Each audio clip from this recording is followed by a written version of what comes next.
బొడ్డు రవిశంకర్రావు తెలంగాణ రాష్ట్ర కమ్మ సంఘాల సమాఖ్య అధ్యక్షుడిని, మా సామాజిక వర్గ నేత మంత్రివర్యులు శ్రీ తుమ్మల నాగేశ్వరరావు గారి ఆదేశానుసారం, అలానే రాష్ట్ర ముఖ్యమంత్రి రేవంత్ రెడ్డి గారి కోరిక ప్రకారం కమ్మ సామాజిక వర్గం జూబ్లీహిల్స్లో గల 45,000 ఓట్లని ఈరోజు ఏకపక్షంగా నవీన్ యాదవ్ గారికి వేసి ముఖ్యమంత్రి గారిని బలపరచవలసిందిగా కోరుచున్నాము.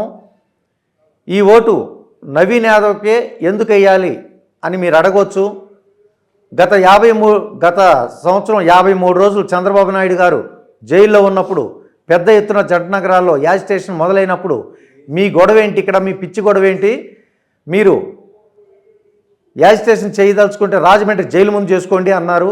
అలానే కొద్ది రోజుల క్రితం సీఎం రమేష్ గారి ఇంట్లో రహస్యంగా జరిగిన సంభాషణలో కమ్మ సామాజిక వర్గాన్ని అనరాని బూతు మాటలతో అని అవమానించారు.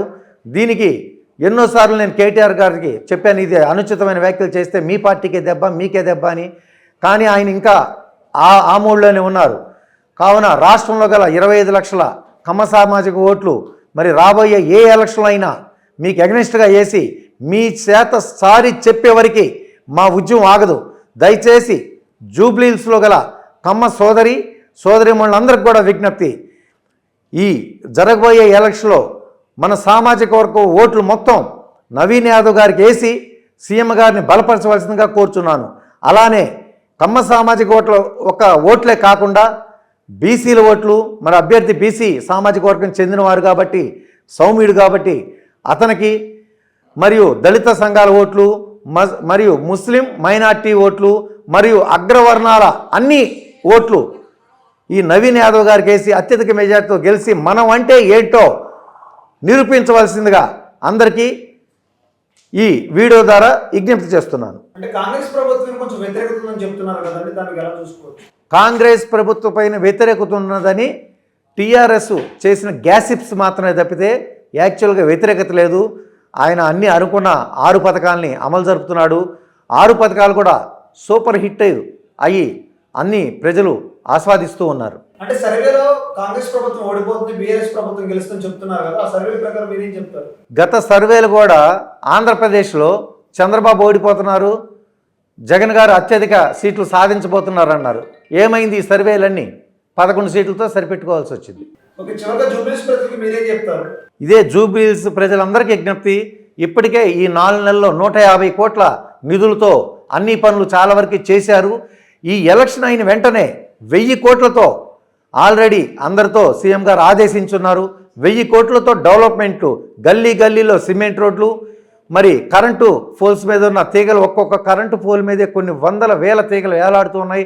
వాటినన్నింటిని కూడా ఒక క్రమబద్ధీకరించడం, అలానే నీటి వసతి సరిగ్గా లేని చోట కొత్త పైప్ లైన్ వేయటం ఇట్లాంటిది. ఎందుకంటే జూబ్లీహిల్స్ అంటే పేరుకే జూబ్లీహిల్స్, కానీ స్లమ్స్ ఎక్కువ ఉన్నాయి, వందలాది స్లమ్స్ ఉన్నాయి. వాటన్నిటిని కూడా చక్కగా అభివృద్ధి చేయవలసిన ఆవశ్యకత ఎంతైనా ఉంది. కాబట్టి ముఖ్యమంత్రి గారు ప్రత్యేకమైన శ్రద్ధ పెడుతున్నారు. ఈ ఎలక్షన్ అయిన వెంటనే అభివృద్ధి అంటే ఏందో మీరందరూ కూడా చూస్తారు. దయచేసి ప్రతి ఓటు కూడా నవీన్ యాదవ్ గారికి వేసి అత్యధిక మెజార్టీతో గెలిపించి అభివృద్ధి మీరు పొందవలసిందిగా జూబ్లీహిల్స్ ప్రజానికానికి విజ్ఞప్తి చేస్తున్నారు. Venkateswarlu Subrahmanya Swamy temple chairman west Madipalli, cantonment Secunderabad Congress senior leader. ప్రచారం అనేది నవీనన్న నామినేషన్ బిఫోర్ 2 days నుంచి కూడా ఎప్పుడైతే పేరు డిక్లేర్ అయిందో ఆ రోజు నుంచి ప్రతి డివిజన్లు కానీ కార్పొరేటర్లు కానీ, ముఖ్యంగా నవీనన్న గారు గత 17 సంవత్సరాల నుండి ప్రజల సేవలో ఉంటున్నాడు. ఏ ఆపద వచ్చినా, అన్నా నాకు ఈ కష్టం వచ్చిందంటే, మా అబ్బాయికి ఆరోగ్యం బాగాలేదంటే ఇమ్మీడియట్గా హాస్పిటల్ తీసుకొని వెళ్ళి వాళ్ళని సొంత అమౌంట్ కట్టి ఇంటి దగ్గర వదిలిపెట్టిన వ్యక్తి. దాదాపు 2000 మందికి గర్భిణీ స్త్రీలకు సామూహిక శ్రీమంతం చేసిన వ్యక్తి. నేను గత ఏ ఎలక్షన్ల కంటోన్మెంట్లో కాంగ్రెస్ విజయం ఎలా సాధించిందో అక్కడ మేము కూడా క్యాంపెయిన్ చేసినాం. డైలీ బస్తీ తిరిగి పథకాలు చెప్పినాం, గణేశుల సేవ చెప్పినాం. ఇక్కడ నవీన్ యాదవ్ గారు చేసిన సేవలు విద్యావంతుడని, తర్వాత స్థానికుడు, పక్కా లోకల్ బీసీ నాయకుడు. ఎందుకంటే లక్ష ఉద్యోగాలు పెట్టి బీఆర్కినా. అయితే ఇలాంటి వ్యక్తి ఎప్పుడైతే హైకమాండ్ డిక్లేర్ చేసిందో బీఆర్ఎస్ పార్టీ వాళ్ళకు భయం పట్టుకుంది. భయం రాష్ట్ర సమితి అయింది. ఎందుకంటే అక్కడ బీఆర్ఎస్ క్యాండిడేట్ని చూడాలి. నవీన్ సర్వేలో చూసుకుంటే సర్వేలో సర్వేలు ఏంటంటే పెయిడ్ సర్వేలు ఉంటాయి, సర్వేలు చెప్పడం కాదు. నమ్మకూడదన్నారా సర్వే? సర్వేలు కొన్ని నమ్మాలి, కొన్ని నమ్మొద్దు. కానీ కొన్ని పెయిడ్ సర్వేలు వచ్చినాయి. సర్వేలకు ముందుకే రేవంత్ రెడ్డి గారి నాయకత్వంలో జూబ్లీహిల్స్లో దాదాపు 400 కోట్ల పనులు జరుగుతున్నవి. 150 కోట్ల పనులైన ముగ్గురు మినిస్టర్లు దాదాపు 150 కోట్ల పని అభివృద్ధి పథకాలు, సంక్షేమ పథకాలని ఏంటంటే డ్రైనేజ్ కానీ, సీసీ రోడ్లు కానీ, కరెంటు వైర్లు కానీ ఇవన్నీ చేపించారు. ఇంకా అయితే చాలా ఉన్నది.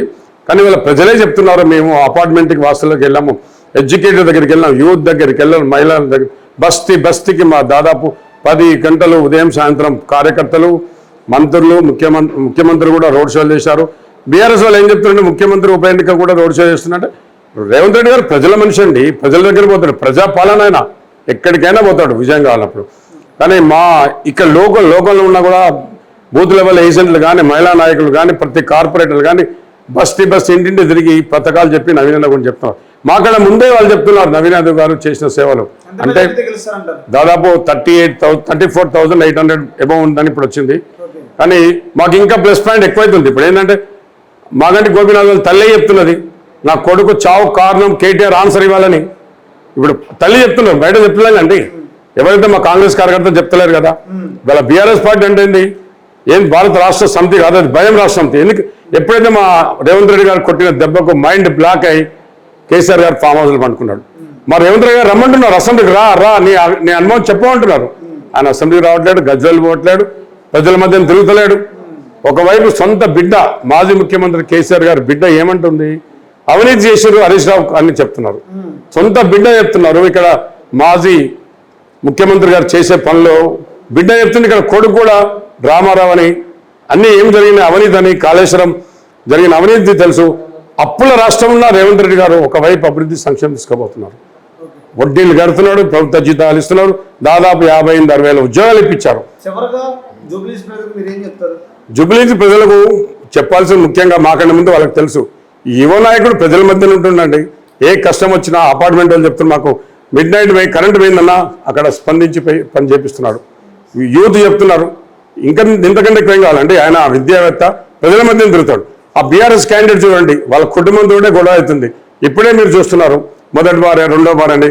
మొదటి భార్య కొడుకే చెప్తున్నాడు ఆమె అసలు కాదని. ఆమె అసలు ఆ క్యాండిడేట్ ప్రజల మంది తిరిగే క్యాండిడేట్ ఆమె. ఎందుకంటే తిరగండి, ప్రజల మంది తిరిగే క్యాండిడేటా. గోపీనాథ్ గారు బినామీ కేటీఆర్ అని చెప్తున్నారు. ఇవన్నీ ఏంటి, వాళ్ళ ఫ్యామిలీ వాళ్ళు చెప్తున్నారు, బయట వాళ్ళు చెప్పట్లేదు. మాకు ఇంకా డే బై డే ఎల్లుండి వరకు మా మెజార్టీ 50,000 దాటుతుందని మేము అనుకుంటున్నాం.